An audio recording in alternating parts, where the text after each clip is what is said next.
Good afternoon. My name is Karen Dunn Kelly, and I am currently a member of the board of the Bipartisan Policy Center. And I would like very much to welcome everybody here to today's webinar, Working Solutions for Working Women, a subject incredibly near and dear to my heart, as I was a working woman, a working mother, and promoted many women's issues throughout my career. I also had the opportunity to work with many fantastic women leaders. And I think that one of the things we all agree with, no matter who we are, is that there are challenges as we balance work and family issues.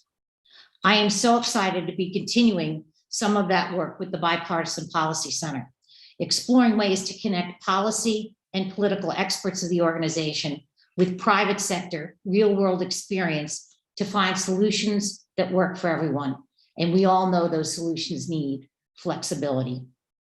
Determining the appropriate government role in supporting working families at the center of the Bipartisan Policy Center's work on a host of issues such as childcare, paid leave, housing, and access to capital. These are especially important conversations right now as our country faces a unique set of economic challenges. Nowhere do these worlds intersect more than at the Department of Commerce.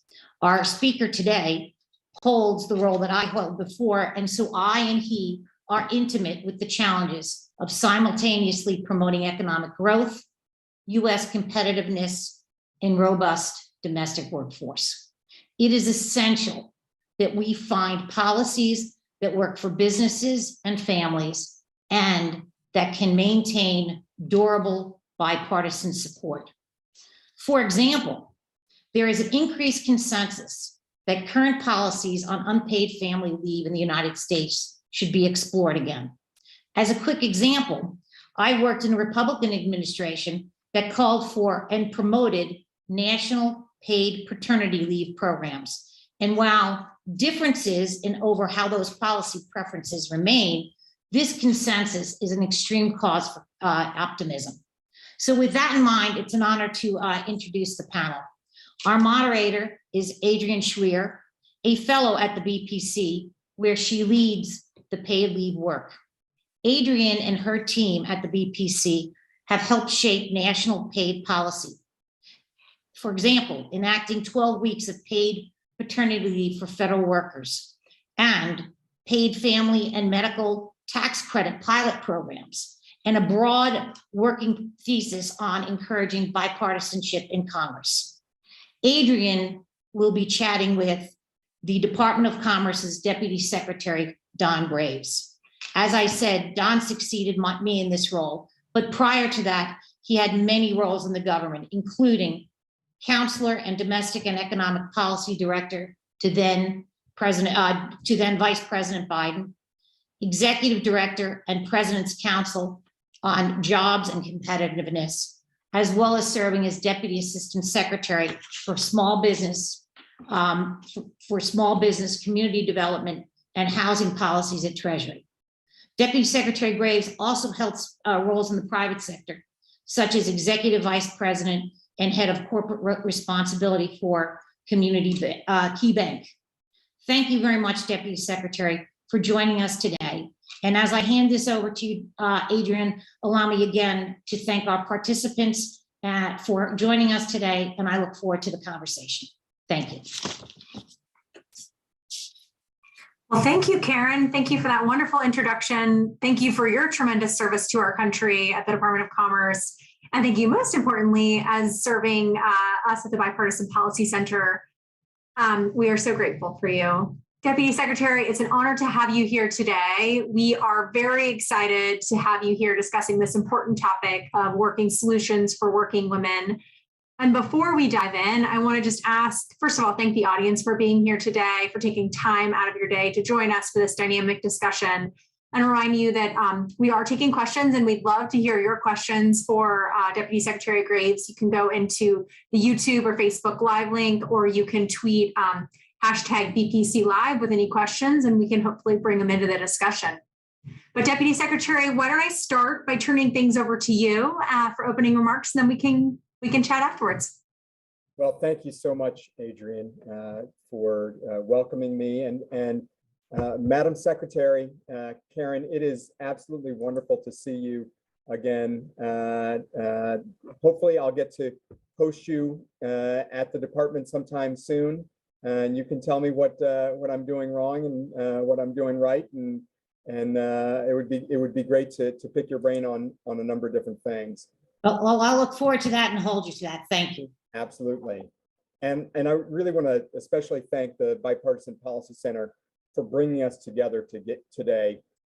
Investing in women's success in the economy as workers, entrepreneurs, innovators, as business leaders, it's an absolute priority for both me and Secretary Raimondo. Too many women today, too many women all across the country are sitting on the sidelines of industries that desperately need their talent right now, which includes the high-tech, high-demand industries that are driving America forward. But I will tell you that we're working hard at this. It's something the president has made as a top priority, and the entire administration is in the process of making once-in-a-generation investments to rebuild our infrastructure, support our domestic semiconductor industry, combat climate change, drive new industries and innovations. The Commerce Department, as you might imagine, is at the forefront of many of these efforts, but we can only do it if we make sure that women are participating at equal levels as men. Our Internet for All initiative, funded by nearly $50 billion from the Bipartisan Infrastructure Law, is going to bring high-speed and affordable internet to every American, every family, every household, every business. And the CHIPS and Science Act is investing $50 billion to supercharge, as I said, the domestic semiconductor industry, driving production and innovation. Those investments, along with hundreds of thousands of good jobs that are going to be created in construction, manufacturing, in laying fiber, those jobs have the potential to change lives. Those investments are going to create opportunities for family-sustaining benefits. And those will lead to the long-term career pathways that every American, especially women, need to have as an option for themselves. We want to make sure that everyone has access to these opportunities, as I said, including women and people of color. We're working to build a much more inclusive economy that grows from the bottom up and the middle out. And it's not just a matter of fairness. This isn't about us saying, oh, we have to help a group that needs help.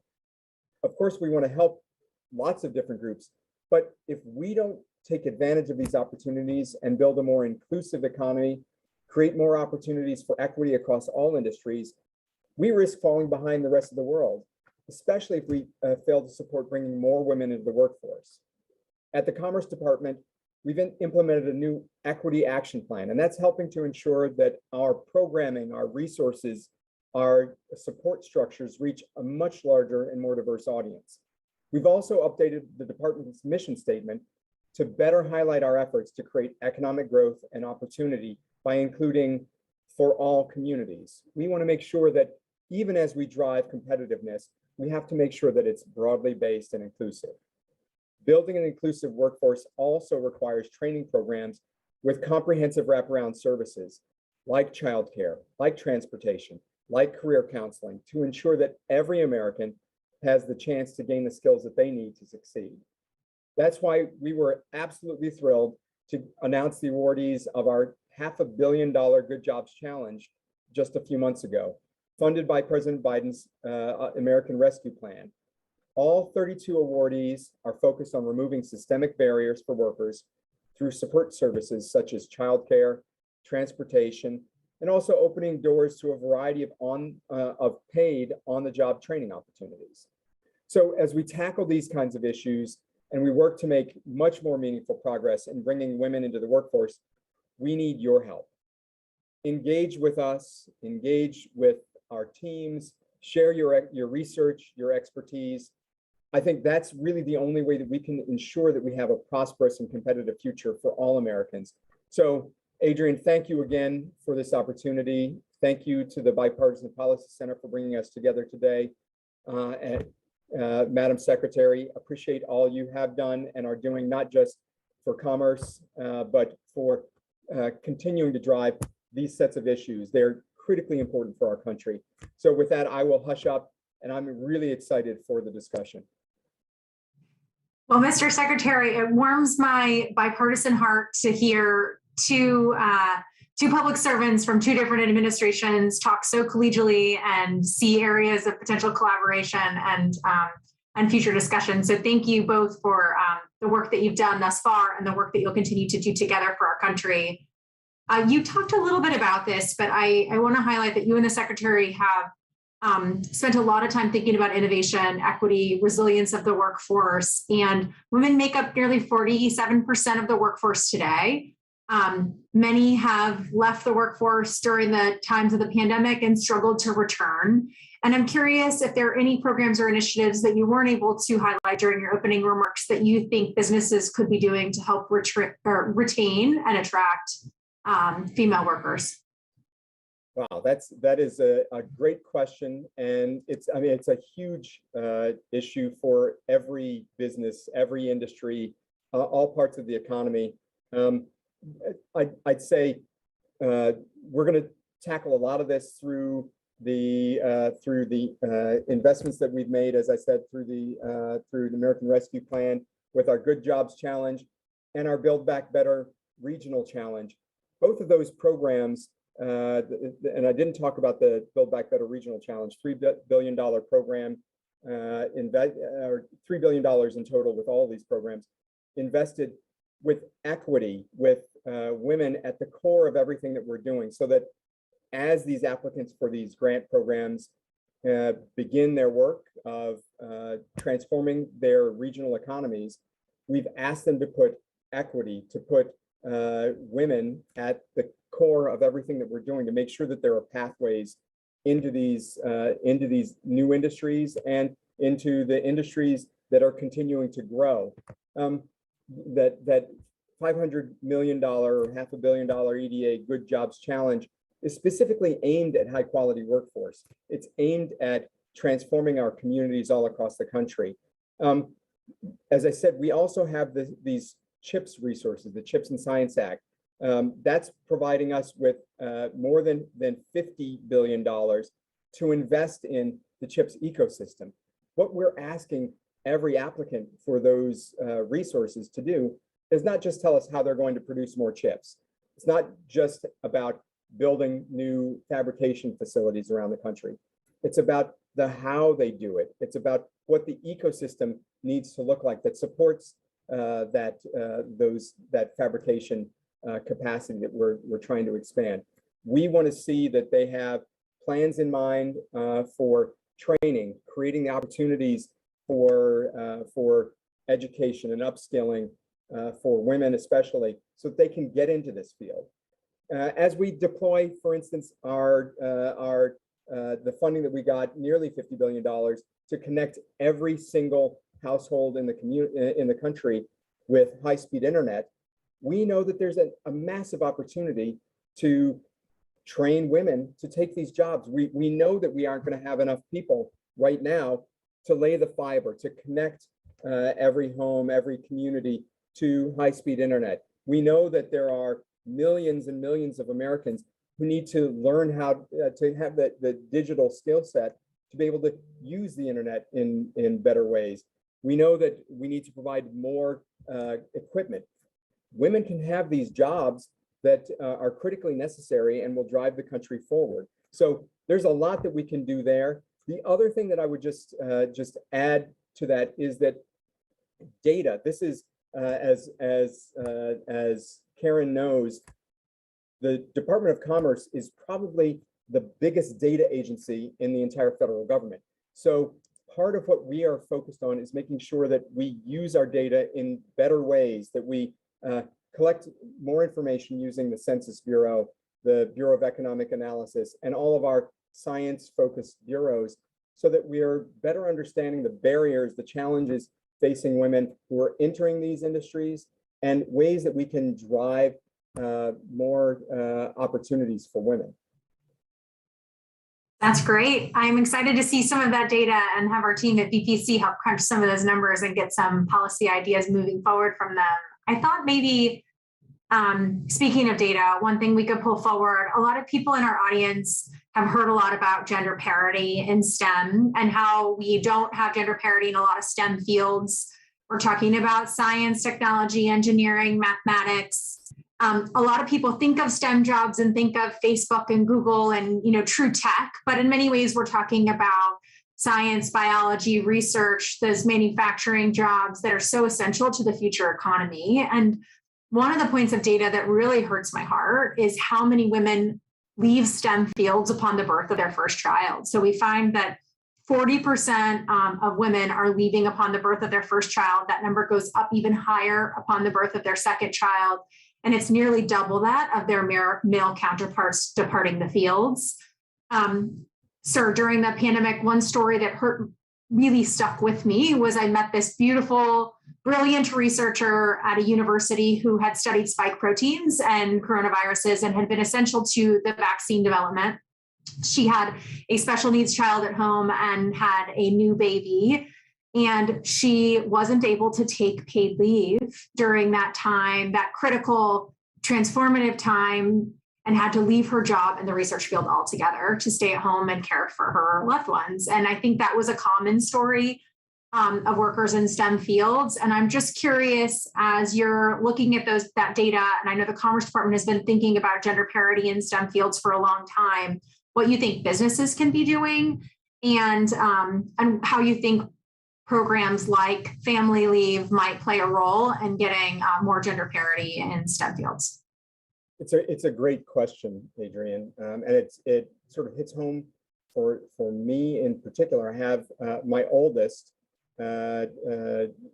is in college as a sophomore, and she has been just absolutely enamored with the sciences and wants to go into biology and medicine. And I'm concerned that a STEM job for her might be, even if she does everything right, that the pathways may not be easy enough for her, and she might get discouraged, or there might not be opportunities for her in the fields that she'd like.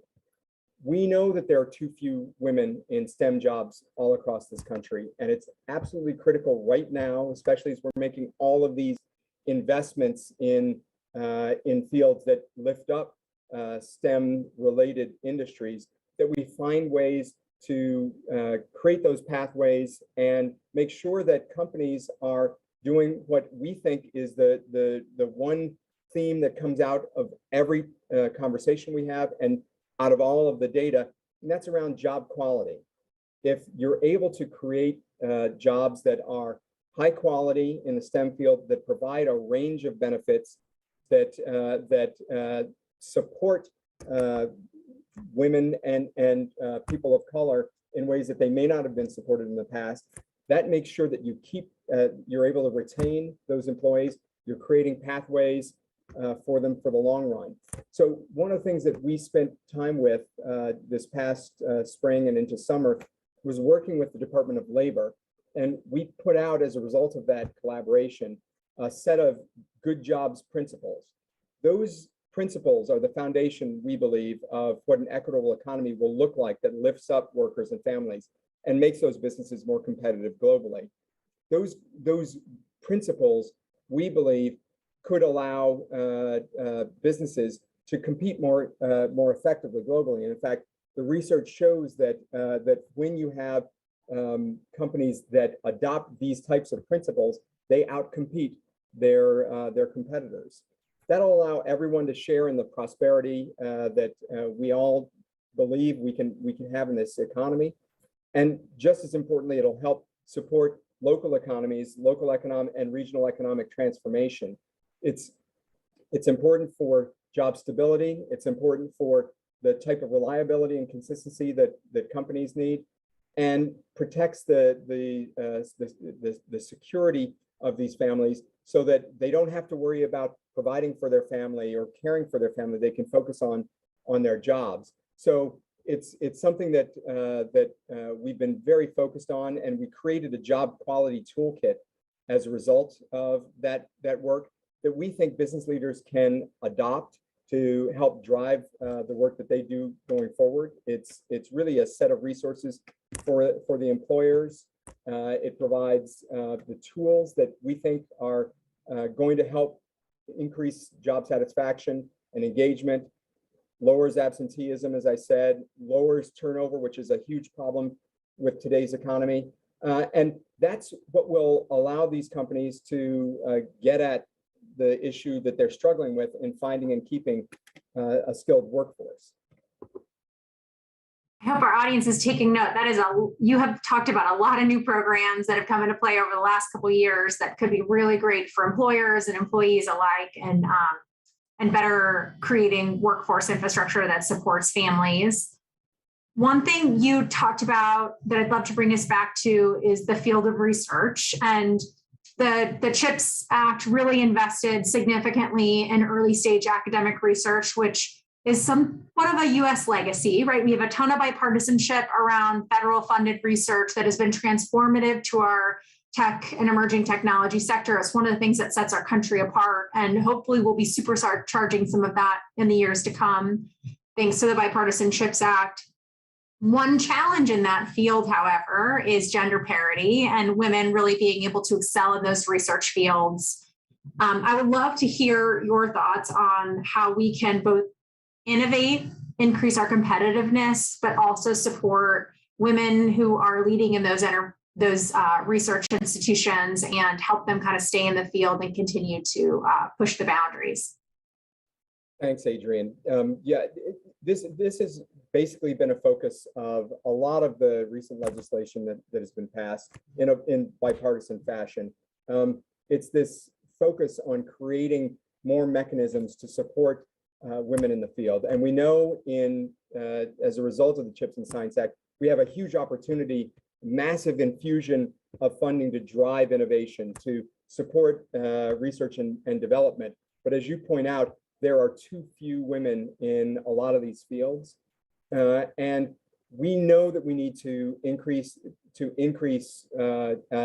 gender parity to be able to outcompete the rest of the world. So part of what we're doing, as I mentioned earlier, is thinking about the notice of funds opportunity and other provisions where we're putting out dollars and making sure that built into every one of those funding opportunities is a requirement that applicants tell us specifically how they're going to create these pathways. And part of it certainly is the job training, the educational pathways, the workforce support systems, so that you're helping to move women into these careers and then keeping them there. And part of keeping them there is also making sure that they're getting the support that they need in the long run. And that's, I know it's something that you care a lot about, and that's providing the long-term support, the benefits that they need, the type of access to healthcare, childcare, family care that they need.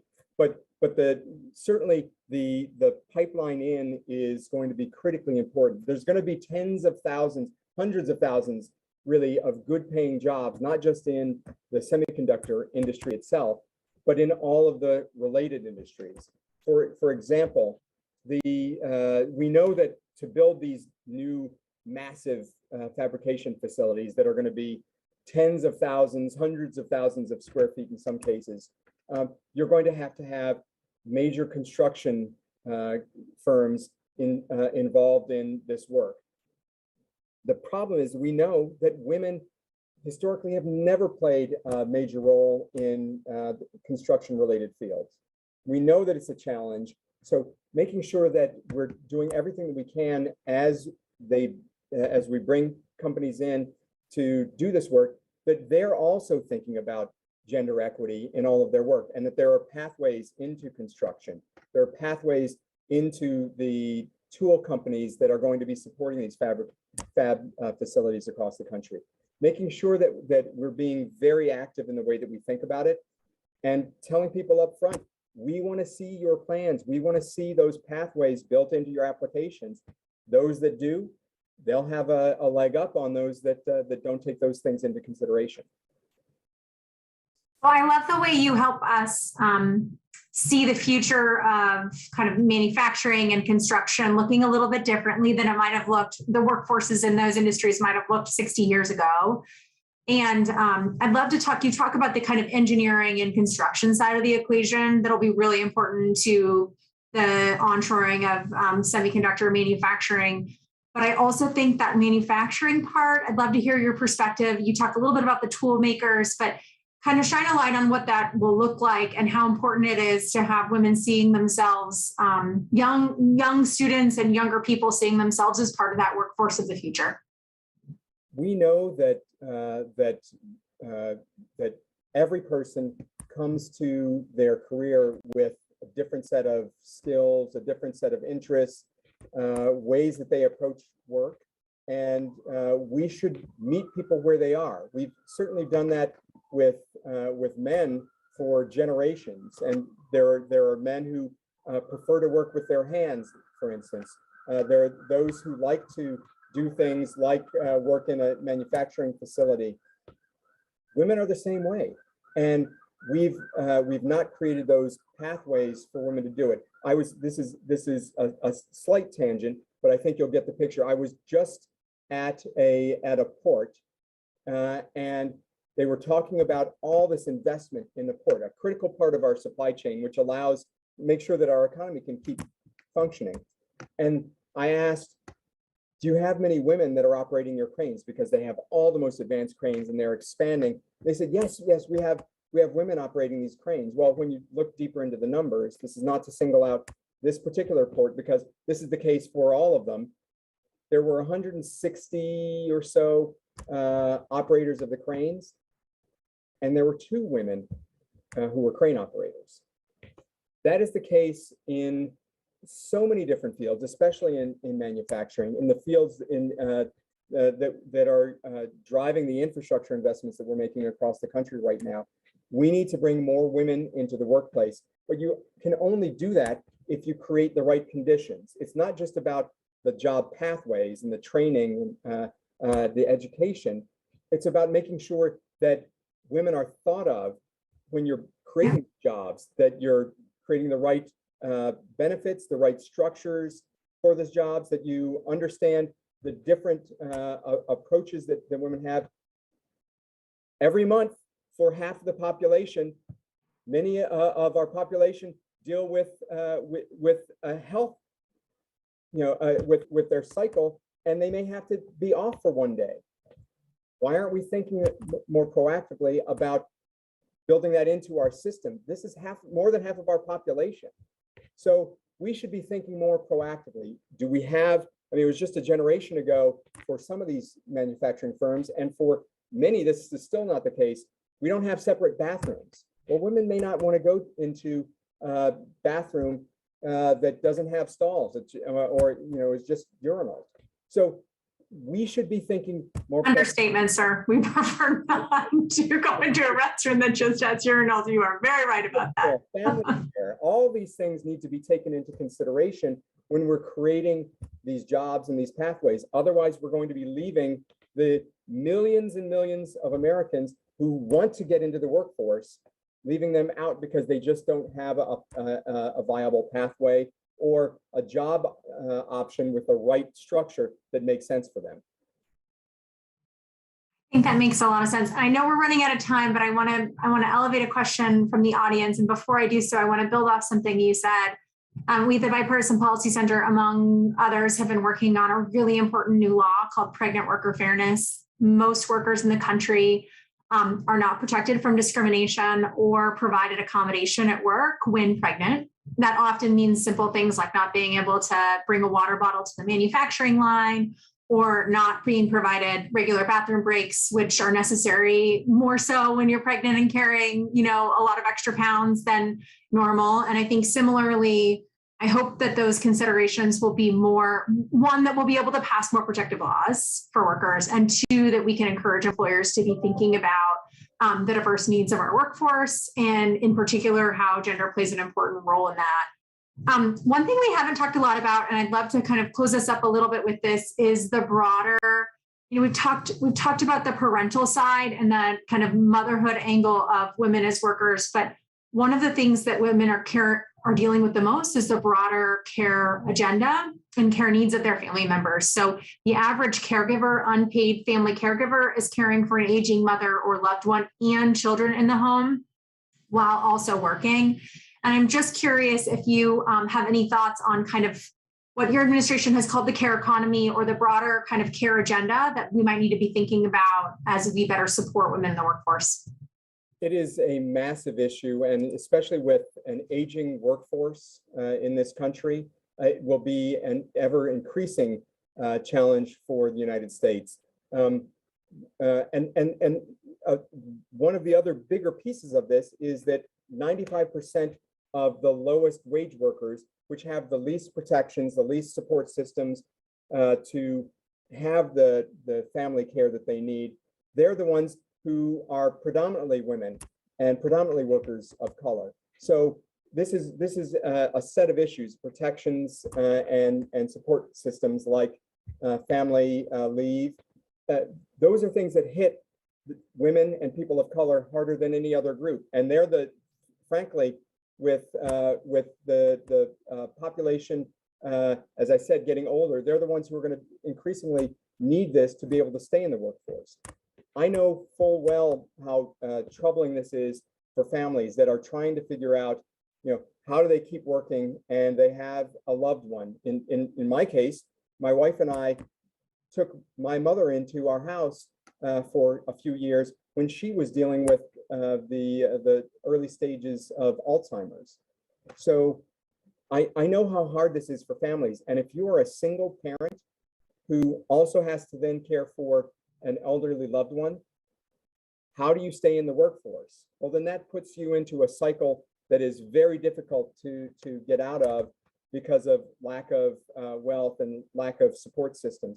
So we as a country, to drive our economy, to make sure that we have the workforce that we need, absolutely need to deal with this challenge that is facing so many people, especially the women who, for a lot of reasons, and we don't need, could take a half a day to go into it, a lot of reasons are the ones who are the primary caregiver for these seniors that in our population. So we need to do it for the sake of our economy, even if we don't care, even if you don't care about making sure that we're creating pathways for women. We have to do it for our own economic benefit. Thank you for that. And thank you for sharing your personal story too. I hope that those who are listening today, who are also managing caregiving for loved ones, not just see today the policy solutions that we hope to work on and that are already enacted, but see that caregivers come in all shapes and sizes, male and female, and are a really, really important part of our society, those that are paid and those family caregivers that are unpaid. As I wrap us up, there's so much we could talk about. A half hour is not enough time to talk about women in the workforce. But I want to thank our opener, Karen and Kelly, for joining us and joining your successor, Undersecretary Graves. It is an honor to have you both here today. It is an honor to see the collegiality and the bipartisanship that comes from both of you. And I look forward to continuing this discussion. Thank you, everybody in the audience, for being here. More to come. Thank you so much. Have a great day.